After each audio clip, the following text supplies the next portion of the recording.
KCR moment Madiga హక్కుల మూమెంటే కాదు ఈ దేశంలో ప్రజాస్వామిక హక్కు ఎక్కడ ఉందని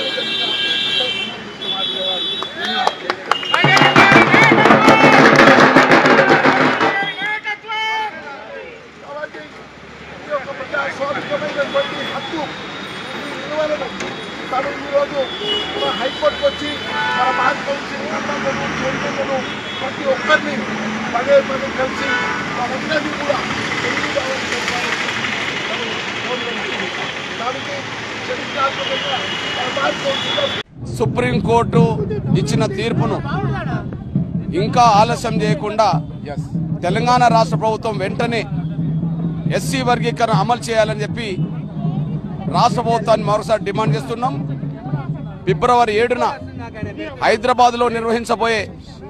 లక్షల డప్పుల మాదిగల గుండె చప్పులనే మహోత్తరమైన సాంస్కృతిక కార్యక్రమంలో అన్ని వర్గాల భాగస్వాములు కావాలని, అందులో భాగంగా న్యాయ వ్యవస్థ కూడా ఇందులో భాగస్వాములు కావాలని చెప్పి నేను న్యాయమూర్తులకి, న్యాయవాదులందరికీ,